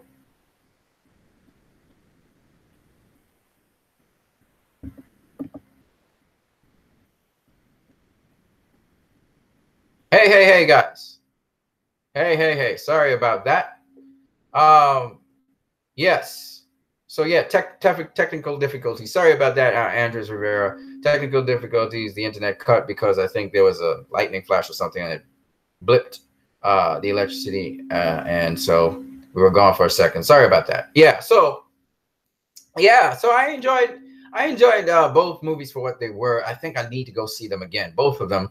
I'm more excited about Han Solo, the Solo movie, because I really enjoyed the depiction of Solo. I really did. Um, so Dave Ethan, I'm hoping he goes see Solo. I think he'll enjoy himself immensely. It's quite a ride. It's quite a ride. Now, I was looking at some people in their reviews, and I heard some people say that Solo, the villain for Solo, that is, I can't tell you because it would spoil everything, but a certain villain of Solo was better than Thanos of Infinity War. I can't say that. I can't say that. And there's two reasons why I can't say that. I mean, if you piece it together, it makes sense what he's saying to some degree, because this villain was working in the background all the time and we're not aware of it. So I can understand that. But no, because screen time wise, that villain wasn't there for a long chunk of the movie. Okay. So I wouldn't say that. The other villain, or the other head villain of this movie,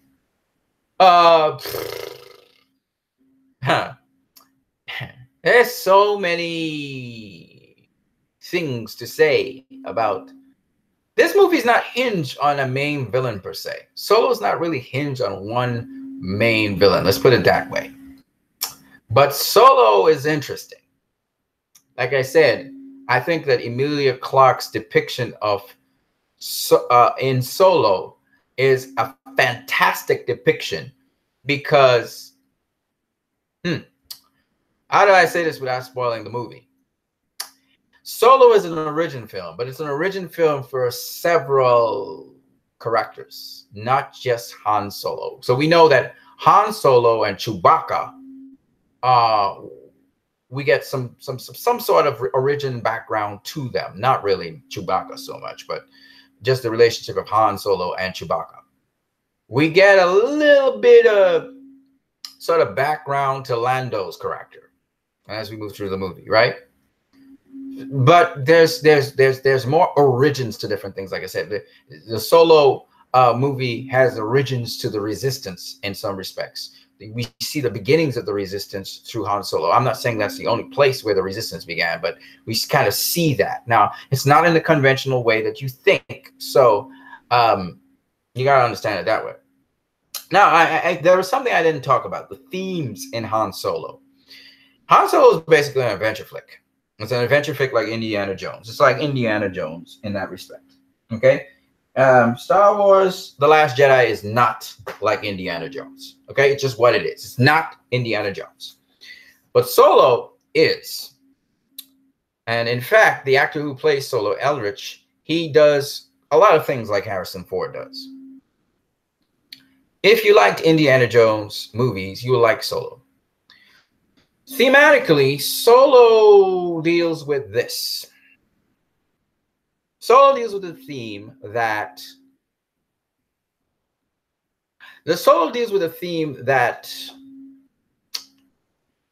Solo explains the difference between an anti-hero and a villain.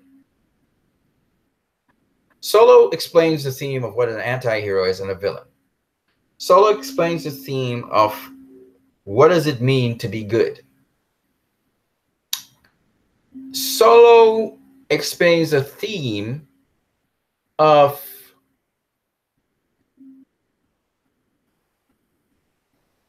trying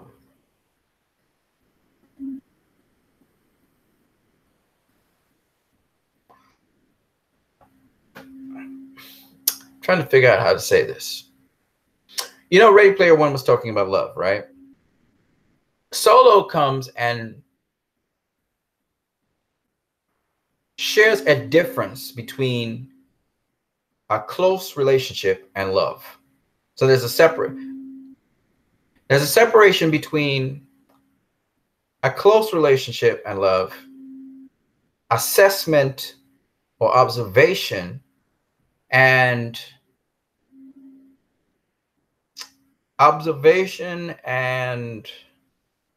caring. There you go. Observation and caring. Okay? And you'll be able to understand more about what I'm saying, because identifying something doesn't mean you care. Caring is an action. Okay? You're going to learn very quickly that Han Solo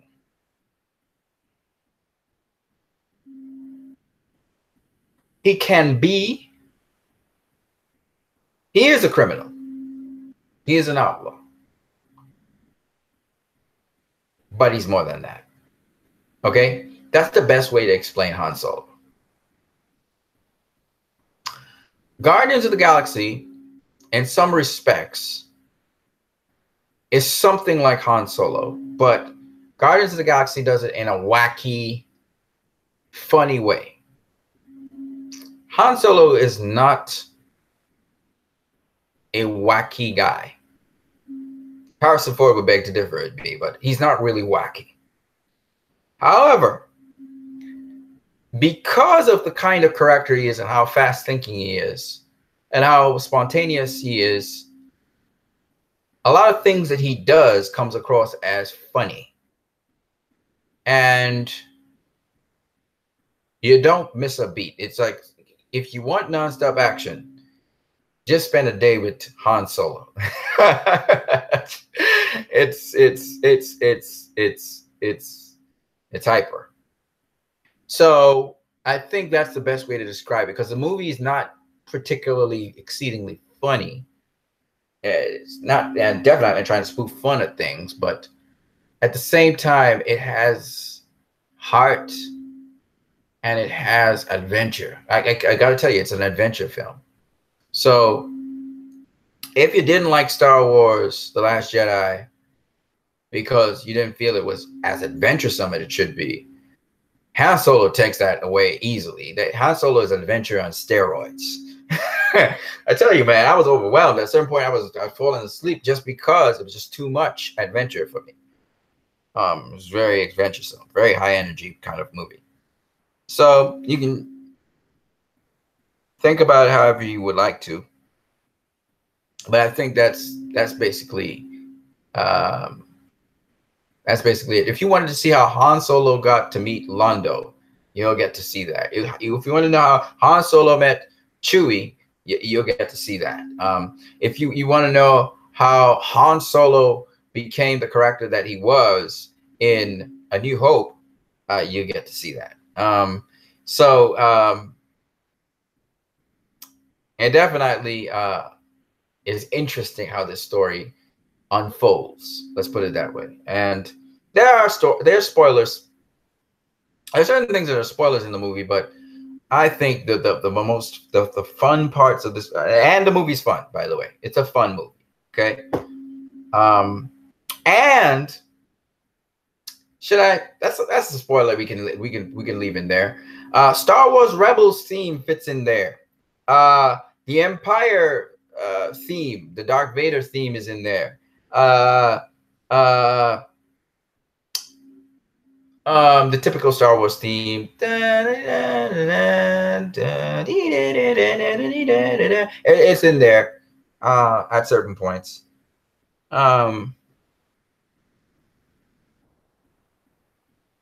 Yeah, it's definitely a Star Wars movie. But if you like Star Wars for the adventure aspect of it, you will not be disappointed going to watch this movie. You will not be disappointed. Andres Rivera says, Avengers Infinity War left a bad taste. Haha. I want to snap my finger and forget Infinity War ever happened. I hear you, bro. I hear you. It gave me a migraine. I think it was an empty movie, hinging on Thanos and his inaccurate opinion of things. But yeah, that's my take on Solo. If you want to check out Solo, you can go online and check it out first before you go and see it. That's my advice to you. If like, same thing with Ready Player One or any movie. I think nowadays people are able to go in the cinema, shoot the movies, so you can actually see the movies. You don't have to depend on a critic's review or anything. You determine. It's of course very poor quality, but if the poor quality is a nice taster for you, you know, foretaster, and you really like what you saw and it made you laugh. There's a certain point in what really sold me on Solo was there's a certain point in the movie which everybody's gonna laugh at. It's just funny as hell. And and it's because Solo is just that kind of guy. He's spontaneous. He thinks on the fly. And so he ends up in some really funny situations because of that.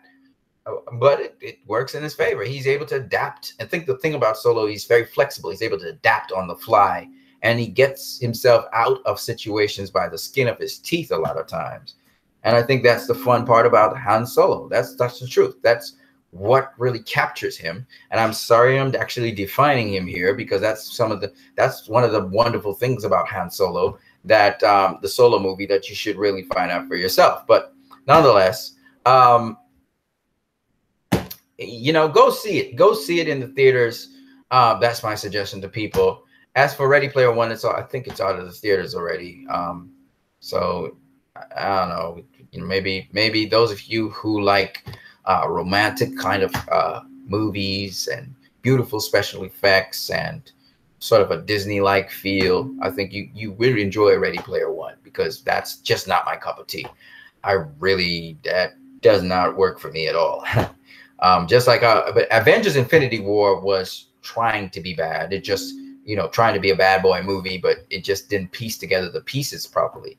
And there was basically no story when it comes to the main protagonists of the story. The antagonist had a longer, more elaborate story than the protagonist, and his story was flawed. So I wouldn't advise anyone to really. I don't think Infinity War is a good movie. Neither did I think Thor Ragnarok. But when it comes to Solo, I think that's what I consider a solid, good movie. I think it's hella entertaining. Keep you just wanting to, you just moving along, and you're always kind of suspenseful like Indiana Jones, and you kind of at the edge of your seat, and the music's just good. I like the music. It's appropriate to the film and everything. So I enjoy that kind of movie. Now, everybody wants something different from Marvel. Still Nation. Now everybody wants something different from Marvel. I'm not quite sure I follow you here. What are you talking about? This is about Solo. Solo is a Marvel film, and I quite frankly enjoyed it the heck out of it. You know, I really enjoyed that film. Zill Nation 1 says DC now would be more accepted by mass because of Infinity War. Dude, this is not about Infinity War. Please just stop talking about Infinity War. I don't want to hear about it. Otherwise, I probably just cut you from this chat session. I don't want to hear about Infinity War. I don't like it. It's not a movie I really like. Please don't tell me about Infinity War. Like we were saying, this is about Solo. And I find that, enjoyable movies, in my opinion, are movies where,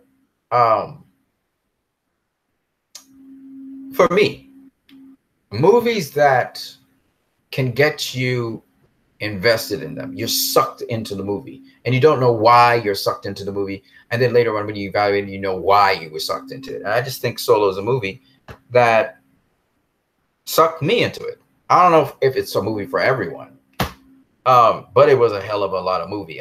Some people said it was long. I don't think it was long.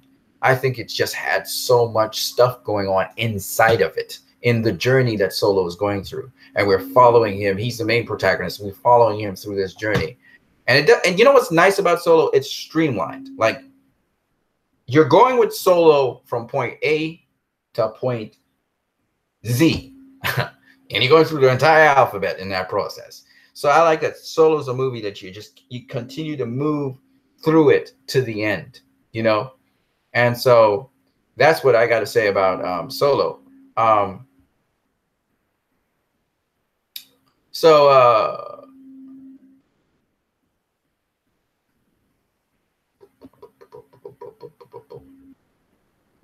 Zill Nation says Star Wars needs to keep the attitude of the old characters because the fans will be happy. But that's the thing. Han Solo is an origin film about Solo, and I thought, quite frankly, I think it's absolutely Han Solo. That's Han Solo, the old Han Solo. That's what he is. And you guys would probably be pleasantly surprised. I don't know how many of you have actually gone and saw Solo. I don't know if anybody has actually gone and seen Solo. I don't know what people think about it, but I enjoyed the crap out of that movie, and I'm going to see it again. I'm going to see it again, definitely. So that's what I think about Solo. I think Solo is, it's not supposed to be this insightful, you know, mentally reflective movie. That's not Han Solo. So I mean, you have to go. I think you have to move in the character that you have been pitched. Han Solo has been a certain character, and I think that there was some depth to this movie, in terms of, you know, now we know Han Solo's past, and the fact that he was, you know, connected to certain people in his past. And what I'm interested in is now knowing what happened to these people as we move along in the Star Wars story. You know, what happened to these people? Because we know certain characters are found in Star Wars Rebels, right? They come up, they were in the Clone Wars, they show up in Star Wars Rebels, okay? And these characters, you know, they've been there for quite a while. They've been there since the Phantom Menace, right? So, you know, without giving away the character that I'm talking about, characters, sorry, that I am talking about, I think that would, you know, that's a fun part to remember. Leroy Kong says, hello, great video. Solo was an okay movie for you. Okay, well, you know, to each his own. I personally thought it was fantastic. I was going in, I guess, thinking it was okay, it's gonna be a meh film. I'm not okay. And it gripped me from the first moment. From the moment we started seeing Hans on the screen, it gripped me. So I don't know. I don't know. I don't know what people enjoy in movies today, but that movie appealed to me, and I enjoyed the crap out of it. Like I said before, there's a lot going on in the movie as it progresses onwards. So you will have, I think most viewers started to have some fatigue as they started getting through the movie, and they were thinking, man, this movie's long. What time is this movie? You know, you would start to look at the time frame, or you would start to look at,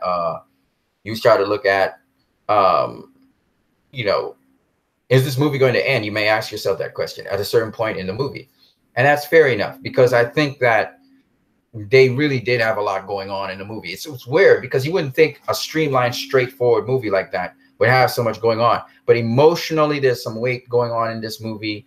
And plot-wise, it keeps on doing a number of different things plot-wise with certain characters. It's a character-driven film, by the way. It's not a plot-driven film, strangely enough. And so because of that, there's a certain point in the film where it starts to get really kind of, there's so many players going on in this film that you kind of like, okay, you're trying to process all the things that just happened in the past and what happened there and what's going on with Beckett. Okay, for those of you who don't know who Beckett is, no problem. And then you have Londo in the mix, and then you have this situation going on here, and then another situation comes up, and then another situation comes up, and then the stakes get high, and then another situation comes up. And so it kind of just hits you, bam, bam, bam, bam, and then you just shut down. You're like, can't take anymore. You know, so I think that's, but I enjoyed the crap out of it. And you know what I like about it is the fluency with which certain characters sort of oscillate. I don't know if that made any sense to anyone. What I mean to say is there is no fixed good or evil character per se. There's no, there are some evil characters in this movie, but they are real. They're like real people. They're like mafia bosses or whatever. And they have their reasons for doing what they're doing. And I think that that in and of itself is, I find interesting. Now, what do I think about Solo as a movie compared to Avengers Infinity War? And this is addressing Zill Nation, because Zill Nation, he's going to defend Infinity War probably till God knows when. But I thought, for me, I can't say for everyone else, but for me, I enjoyed Han's Solo, or Solo, A Star Wars Story, far better than Infinity War. From the first 3 minutes into Infinity War, when they cracked that stupid joke, I started to disengage from the movie. Same thing for Thor Ragnarok. Han Solo gripped me from the get-go, and it's an adventure quest. And even when he's grabbed and he's kissed by Kara, even when that happens, and it kind of dampens my happiness about what I was just seeing, I felt like he was acting like Han Solo. And I thought they gave Han Solo the respect he deserves.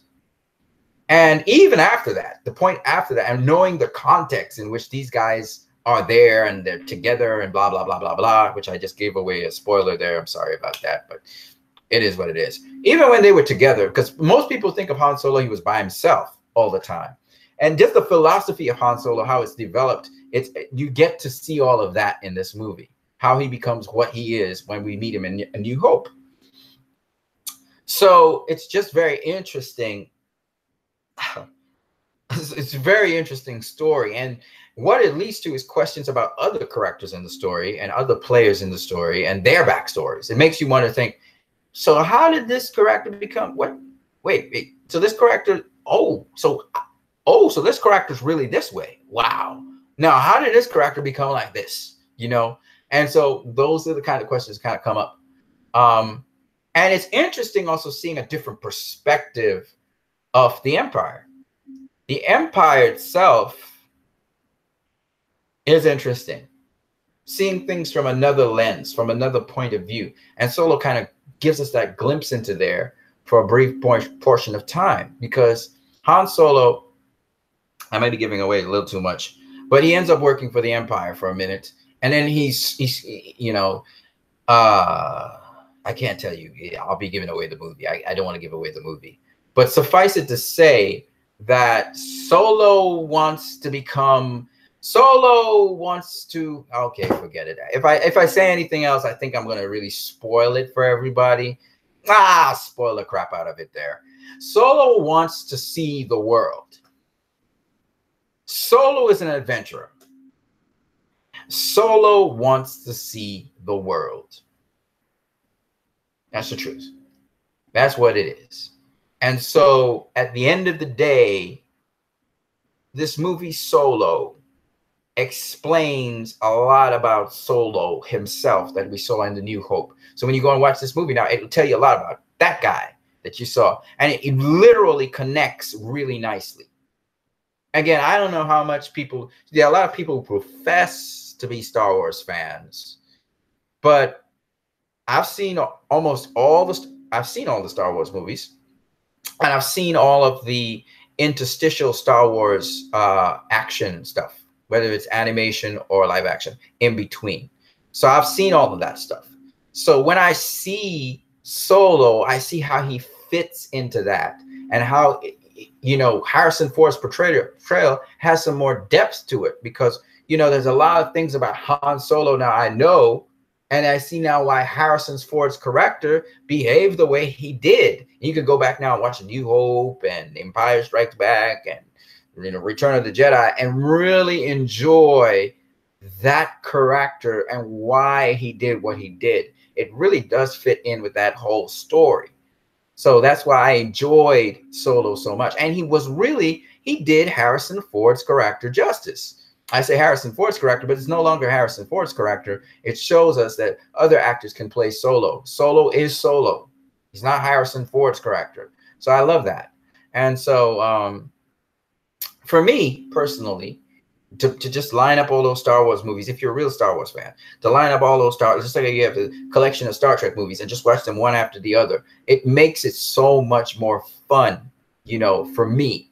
Now, for those kind of fans who are attached to certain characters, or they are attached to certain things, and they shut their minds off and they say, no, this is only going to be this guy, or it's only going to be this way, I can't help them.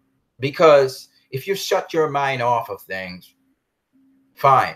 I am a creative person. I am a person who's involved in the arts. I'm a person who creates things. So when I see certain things or certain characters, I am able to see the character, not the actor. And when I forgot who the actor is that's playing the character, all of a sudden I said, bam, you got it. And you can only know this if you know what defines a character. If you have criteria on what defines a character. If you're just worshiping actors, okay? If you're a person who worships actors, well, of course. I heard people say, oh, Christopher Reeve, Superman is Superman. There's no other Superman but Christopher Reeve, Superman. All right, then. You're worshiping the actor. You don't really respect the character. But for me, when I look at Superman, I understand what Superman is. I've seen the history of Superman. I understand the mythology of Superman. So I can tell you when I've seen Superman. I'm not looking at the actors. When I looked, I saw Hans Solo. I don't want to say more about that because, you know, because there's a lot to it. But I saw Han Solo. There's more. Trust me. There's a much more to what I'm saying than what I'm saying, because I don't want to spoil anything more, because I feel like it'd be disingenuous to actually spoil it at this point in time. I would suggest to people who haven't seen the Solo movie, you go see the Solo movie first, and then I can talk to you guys about the spoiler parts of Solo movie. And you can tell I really enjoyed the Solo movie. So I'd first suggest that, and then I would do a spoiler review on Solo, the Star Wars story, because I really think there's a lot more to this story that I haven't even started. I only saw it once. I want to see it again because there's a lot of stuff I still missed out of it, because it's really heavy, guys. It's like boom, boom, boom, boom. It's like an adventure film on steroids. There's just adventure after adventure after adventure after adventure after adventure. I mean, I was like, God damn. You know, you ever saw the ending of Zack Snyder's Man of Steel, where Superman is fighting General Zod, and there's action after action after action, and you're like, oh, okay, this is a little too much for me.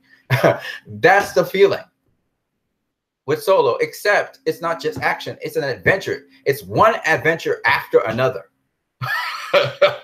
They're juxtaposed one after the other. And I think that's, if there's any flaw in this movie, it's they just hit you with adventure after adventure, one after the other in rapid succession, that drives your brain to say, I can't take this.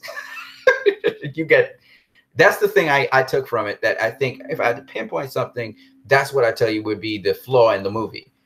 A little too much adventures. Maybe you should have cut down one or two. I understand it helps in the overall telling of the story, but do you realize some people will have adventure fatigue by the time they try to get through all of that, and they'll be saying, "Is this movie over?" because it's too much for them. So I think that's the feeling I got from Han Solo. I really dug it from the get-go, though.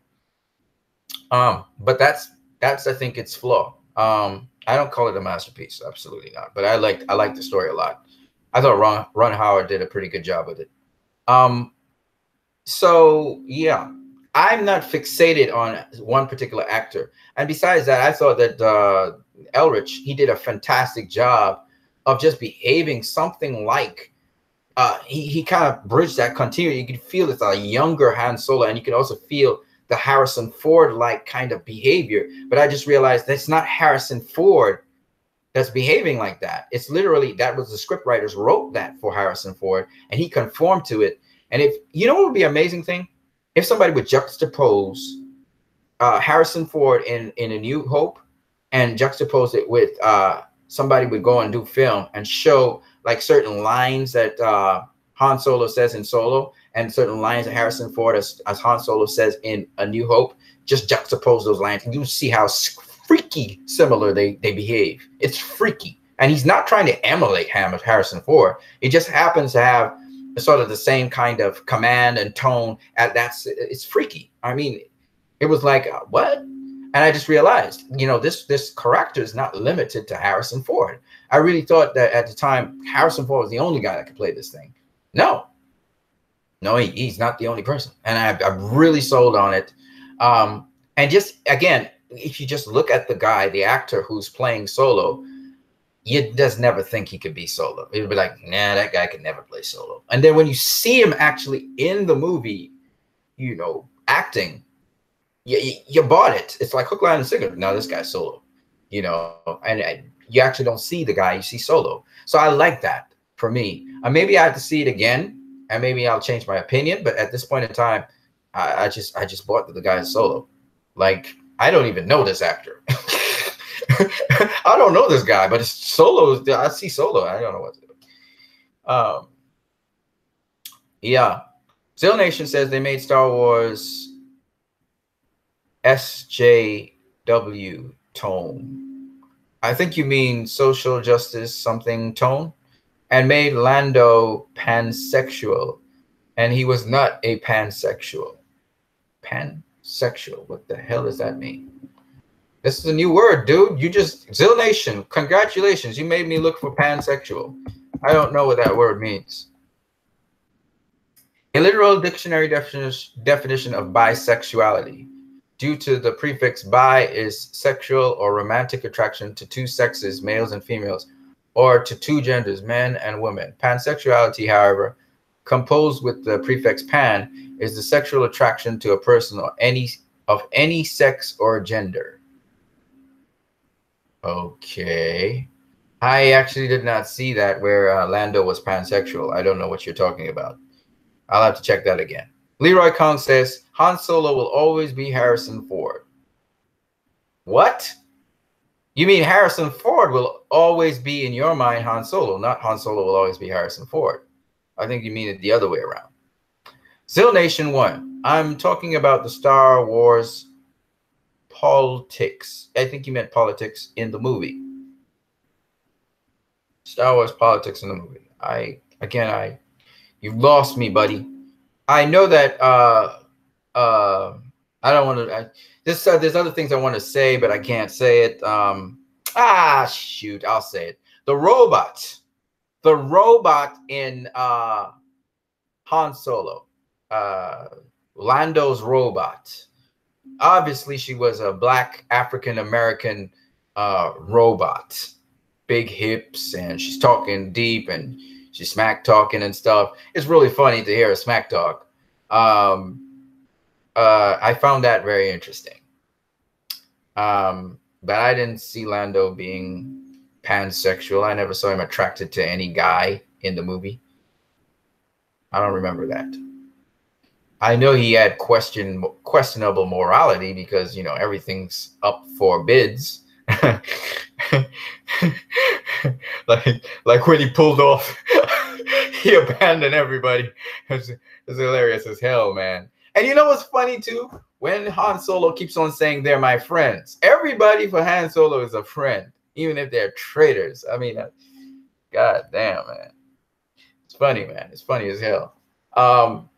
And you know, it's strange, but the movie to me wasn't really funny. It was more true. These things are true things about real life. How people call other guys like your drinking buddy your friend, but really they're not your friend. They don't got your back, but you call them your friend anyway. They're really your acquaintance. It's just really interesting, man. And it's, you know, the advice that Beckett gave him, you know, trust no one in this line of work. And yet Beckett tries to help him not live that kind of life. It's just a contradiction. And there are contradictions nonstop throughout this movie. So anyway, so much for that. It's nice always, you know, Suicide Squad was like another movie to me that was interesting in that I think Guardians of the Galaxy is kind of one as well, where these guys have questionable morality. You know, Guardians of the Galaxy has questionable morality. Lando and Solo, they've always had questionable morality. And then all the other characters in this movie had questionable morality too. Every last one of them. And, you know, I don't know. I enjoy those kinds of movies, I guess. Where these characters, they're not really, you could say that they kind of shift towards shades of right, being good people. Like you can see semblances of good people in them, but they're not really good people, that kind of thing. I really enjoy those kinds of movies. And I think that's why I think Solo appealed to me so much. Just everything about him, how he's raised and everything is crazy. You know, the guy's, wow, it's just amazing, you know. I was watching Ray. I don't know how many of you guys watched Ray, the movie based on him, the Academy Award winning movie by whatever his name is. I can't remember his name right now. Jamie Foxx, who is really Eric Bishop. His real name is Eric Bishop, by the way, folks. And Ray was deep and, you know, very in-depth profiling of the man. And, you know, you look at those kinds of movies.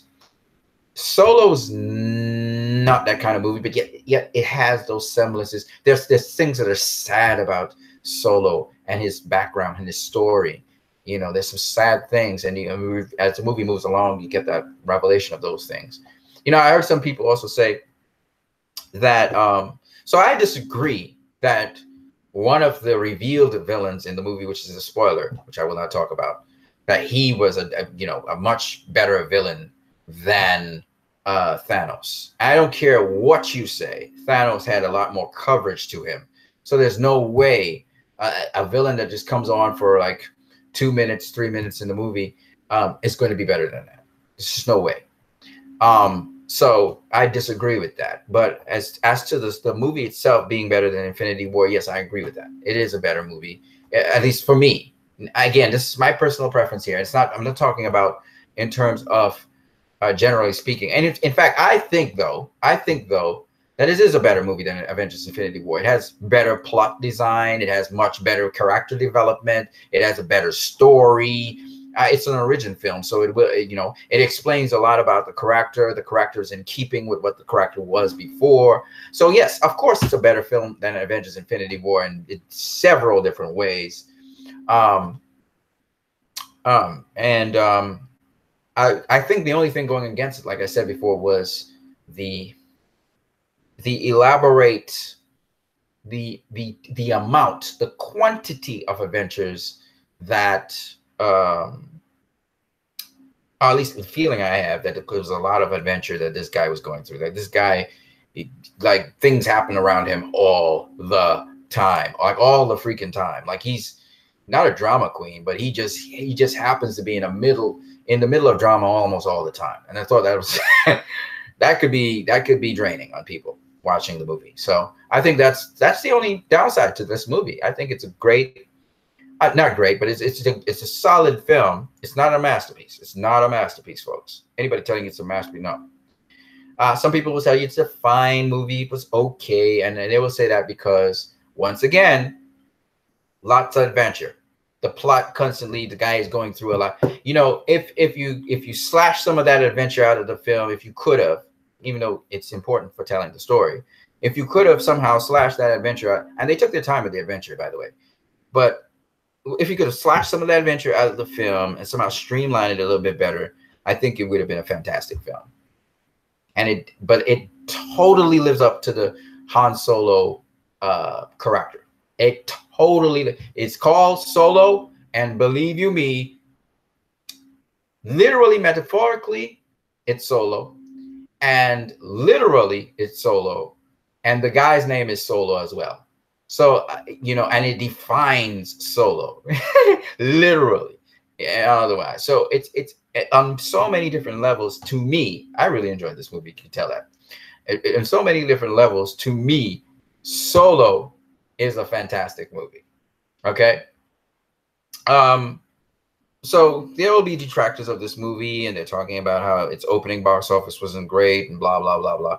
I personally think, though, that I would recommend this movie to anybody to go see. It's a good time at the movies.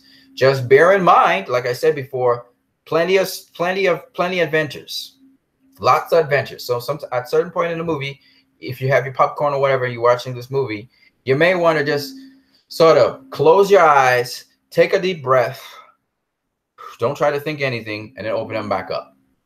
Okay? Because it's quite a lot to handle, I think, in terms of adventures, one adventure after the other.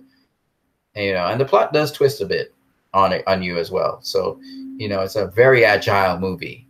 And I think Ron Howard did an excellent job of managing it and putting it together. That's my personal opinion. But again, all kinds of things are happening. Now, what is it looking like on Rotten Tomatoes? Rotten Tomatoes, for instance, gave Ready Player One a positive tomato meter. And, they talked about, but I saw other people being pretty cruel to Steven Spielberg and bashing him for the movie. So I don't think it's a movie you should bash. It's not my type of movie, but that doesn't mean you should bash it. I think it would appeal a lot to children and stuff like that. But when you're looking at Solo, I don't know what Solo looks like right now. So let me look to see what they say on Rotten Tomatoes about this. Like I said before, all you got to do is look at the movies online. You don't have to trust in Rotten Tomatoes. They better able to see if they bashed it or not. Okay. So 71% of the critics enjoyed Solo or thought it was fresh. 64% of the audience actually liked it.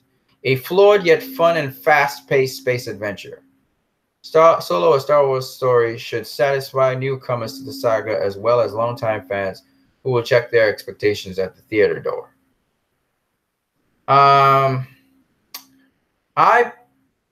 It is fast-paced, like I told you. I don't think it's fast-paced. This is a lot of adventures. Like, it's full of adventure. And once again, I look at the actor, what's his name? I look at whoever the actor is that played Solo. I don't even know the guy who played Solo. Hans Solo. I don't even know the guy. What's his name? I don't even know. Oh, Alden Ehrenreich. Alden Ehrenreich played Han Solo. He did a good job. He did a good job. He did a good job. Emilia Clarke did a fantastic job as Kira. Woody Harrelson played a great job as Beckett. Okay. Those three characters, man, fantastic. And was there a fourth? I said Thandie Newton as Val. She was good too, as well as there were a number of villains in this. There were a number of villains. There were 3 villains in the story. There are 3. Well, yeah, you can consider them villains. Yeah, 3 villains in the story. So, you know, yeah. So, yeah. Was it 3? That's 4 villains. 4. Sorry, my bad. 4 villains. Let me see. 4 villains. 1, 2, 3, 4. Yep, 4 villains in the story. Yep. 4 villains. Yeah. So that's my talk on that. I really liked Solo. Ready Player One was good. I'll give you guys a spoiler discussion on Solo soon. I liked Solo. I like Black Panther this year. Solo, Black Panther. Yeah, that's it for this year. Yeah. Was entertained by those 2 movies. Black Panther is a better movie than Solo. But Solo it's solid. It's solid. I'll give you that. So that's my breakdown. That's my review. That's my comments on it. If you guys have any other comments on these movies, if you've seen them, if you haven't seen them, you remember the nice thing about being online is you can actually find now online movies online. They will not be, if they recently came out, of high quality like the actual movies themselves. But what it helps you to do is sample the movies. That's what I like about them. You can sample the movies and make your own opinion of them. Yeah. And your opinion is one which you can hold because you are convinced, not somebody else is convinced for you. I think that's the best way to go. A low quality kind of look at the movies, and then you can probably go into cinema if you think, oh, this is just too interesting. I think I'm going to go into cinema and see this thing. And you will actually go. All right, guys, I hope you enjoyed this video. Do remember what the scripture was that I read, which had to do with lies. David saying, I hate and abhor lying, but I love your word, meaning your word is true all the time. Your words to me are true. So this is my way of telling you what I think about these movies. Bear in mind, I'm more of a sci-fi junkie. Yes, I enjoyed Solo. There was some funny moments in the movie, but I don't consider it a funny movie per se. And that's the kind of movie I like. I don't know about you guys, except for Guardians of the Galaxy, which was just freaking hilarious with Baby Groot dancing. I will never forget that. All right, guys, you have a great one.